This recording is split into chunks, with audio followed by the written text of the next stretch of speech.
પેલા મેષ રાશિની કરીએ। મેષ રાશિ કે જેના અક્ષર છે અલહી, જેનો સ્વામી બને છે મંગળ મહારાજ। મેષ રાશિવાળા જાતકો માટે જમીન મકાનને લગતા કામકાજની અંદર તમને રાહત મળતી જણાશે। કામકાજની અંદર સાધારણ ઉચ્ચાટનું પ્રમાણ છે। વિવાદિત કામકાજથી તમારે દૂર રહેવું બહુ જ જરૂરી છે। વડીલ વર્ગના આરોગ્ય બાબતે આજે તમને થોડી ઘણી ચિંતાનું પ્રમાણ રહી શકે એમ છે। મેષ રાશિવાળા જાતકોએ આજના દિવસની અંદર બની શકે ત્યાં સુધી આદિત્ય હૃદય સ્તોત્રનો પાઠ કરી તમારા દિવસની શરૂઆત કરવી। પોઝિટિવ રિઝલ્ટ મળશે। અને હવે વાત કરી લઈએ વૃષભ રાશિની। વૃષભ રાશિ કે જેના અક્ષર છે બહુ, જેનો સ્વામી બને છે શુક્ર મહારાજ। પારિવારિક વાતાવરણ તમારું સુમેળ ભર્યું રહેતું જણાશે। આવક અને જાવકનું પ્રમાણ જળવાઈ રહે અને માનસિક ચિંતા થોડી ઘણી રહેતી જણાય। પતિ અને પત્ની આ બંનેના વિચારોની અંદર થોડીક અસમાનતાઓ રહેતી જણાય। વૃષભ રાશિવાળા જાતકોએ આજના દિવસની અંદર ભગવાન ગણેશની પૂજા અવશ્ય કરવી જોઈએ। ભગવાન ગણપતિની પૂજા કરશો તો અવશ્ય તમને પોઝિટિવ રિઝલ્ટ મળી શકે। કોલર મિત્ર મિથુન રાશિની કરીએ।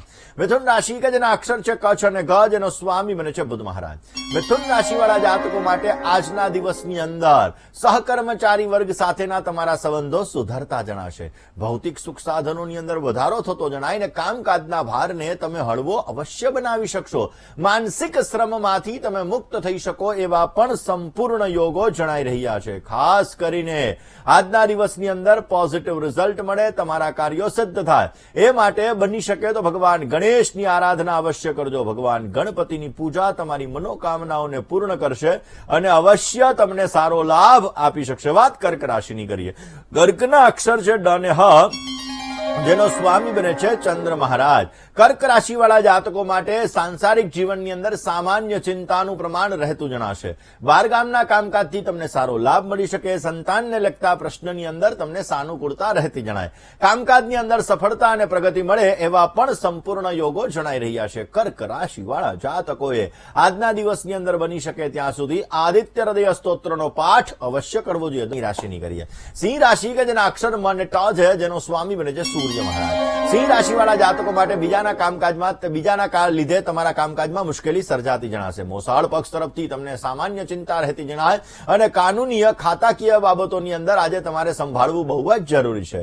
માનસિક શાંતિની અંદર તમને રાહતનો અનુભવ થતો જણાશે। સિંહ રાશિવાળા જાતકોએ આજના દિવસની અંદર શ્રી સુક્તમનો પાઠ કરી તમારા દિવસની શરૂઆત કરવી। પોઝિટિવ રિઝલ્ટ મળશે। વાત કન્યા રાશિની કરીએ। કન્યાના અક્ષર છે પટ અને અણ, જેનો સ્વામી બને છે બુધ મહારાજ।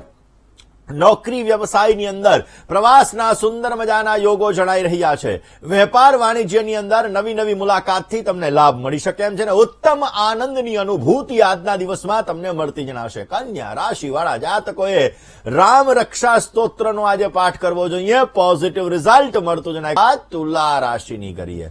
તુલાના અક્ષર છે ર અને ત, જેનો સ્વામી બને છે શુક્ર મહારાજ। તુલા રાશિવાળા જાતકો માટે મિત્રો અને સ્નેહીજનો સાથે મિલન મુલાકાત થાય। મુલાકાત તમારા માટે લાભદાયી રહેશે। હિસાબી કામકાજની અંદર આજે સાવધાની રાખવી બહુ જરૂરી છે અને આકસ્મિક ફાયદાની શક્યતાઓ વધી શકે એમ છે। નોકરિયાત વર્ગને, વ્યવસાયી વર્ગને સામાન્ય ફેરફારની શક્યતા રહે એવા પણ સંપૂર્ણ યોગો જણાઈ રહ્યા છે। તુલા રાશિવાળા જાતકોએ આજના દિવસની અંદર કનકધારા સ્તોત્રનો પાઠ કરી દિવસની શરૂઆત કરવી। પોઝિટિવ લાભ મળશે। હવે વાત કરીએ વૃશ્ચિક રાશિની। વૃશ્ચિકના અક્ષર ન ને ય, જેનો સ્વામી મંગળ છે। વૃશ્ચિક રાશિવાળા જાતકો માટે ઉપલી અધિકારી વર્ગથી તમને થોડી ઘણી પરેશાની રહેતી જણાશે। વિવાદિત કાર્યની અંદર આજે થોડુંક અંતર રાખજો, નહીતર સમસ્યા સર્જાશે। ઘરની અંદર આનંદનું વાતાવરણ સર્જાઈ શકે અને આરોગ્ય બાબતે ખાસ કાળજી રાખવી જરૂરી રહેશે। સામ સદાશિવ ભગવાનની પૂજા અવશ્ય કરવી જોઈએ। આપને પોઝિટિવ રિઝલ્ટ મળતું જણાય। દર્શક મિત્રો, વાત કરીએ સાઉથ વેસ્ટ દિશાની। સાઉથ વેસ્ટ દિશા એટલે કે દક્ષિણ પશ્ચિમ દિશા, જે 191 ડિગ્રીથી 214 ડિગ્રી સુધીની આ દિશા ગણવામાં આવે છે। દર્શક મિત્રો, આ દિશા ક્યાંક ને ક્યાંક આપણા જીવનની અંદર ઘણો બધો લાભ આપતી હોય છે। ધન છે, સમય છે, આ બધાનું મેનેજમેન્ટ આ દિશાથી થતું હોય છે। જીવનની અંદર સારો એવો નાણાકીય લાભ આપણને આ દિશા દ્વારા પ્રાપ્ત થતો હોય છે। જો આ દિશા તમારી અવ્યવસ્થિત હશે તો આપણા જીવનની અંદર ક્યાંક ને ક્યાંક સમસ્યાઓનો દોર વધતો જણાશે અને આ દિશાઓ તમારી સારી હશે તો અવશ્ય અવશ્ય તમને પોઝિટિવ રિઝલ્ટ મળી શકે એમ છે. આ દિશાની અંદર ક્યારેય કિચન ન રાખવું જોઈએ. આ દિશામાં રાખેલું કિચન તમારા જીવનમાં સમસ્યા ઉત્પન્ન કરાવી શકે છે. આ દિશાની અંદર પરિવારનો ફોટો ન રાખવો જોઈએ. પરિવારનો ફોટો રાખવાથી પણ જીવનમાં સમસ્યા ઉત્પન્ન થતી જણાય છે. વાત કરીએ ધન રાશિની. ધન રાશિ કે જેના અક્ષર છે ભ, ધ, ભ અને ઢ, જેનો સ્વામી બને છે ગુરુ મહારાજ. ધન રાશિવાળા જાતકો માટે પારિવારિક કામકાજની અંદર આજે તમે વ્યસ્ત રહેતા જણાશો. અગત્યના નિર્ણયની અંદર આજે કોઈ પણ પ્રકારની ઉતાવળ ન કરવી તમારે બહુ જ જરૂરી છે. આજના દિવસની અંદર વાણીની અંદર, વ્યવહારની અંદર જેટલી નમ્રતા રાખશો એટલો તમને સારો લાભ મળતો જણાશે.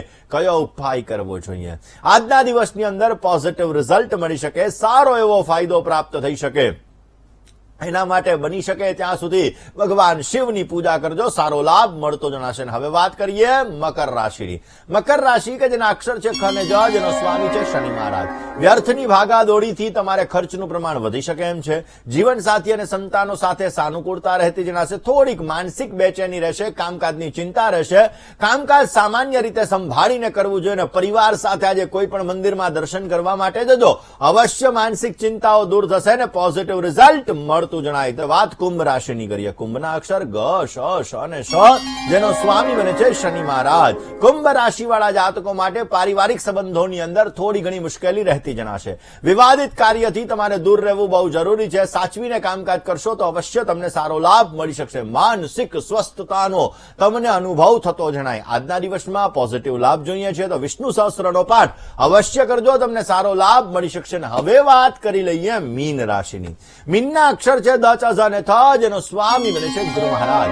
વિલંબમાં પડેલા કામ અવશ્ય તમારા પરિપૂર્ણ થતા જણાશે. ધર્મ કાર્ય માટે યાત્રા પ્રવાસના યોગ છે અને ખાસ કરીને કામકાજની અંદર આજે તમે હળવાશનો અનુભવ કરી શકશો. દૈનિક વ્યવહારથી તમારે લાભ મળી શકે અને પોઝિટિવ રિઝલ્ટ પણ મળતું જણાય. આજના દિવસની અંદર બને ત્યાં સુધી કુબેરજી મહારાજની પૂજા કરજો, અવશ્ય તમને પોઝિટિવ રિઝલ્ટ મળતું જણાશે.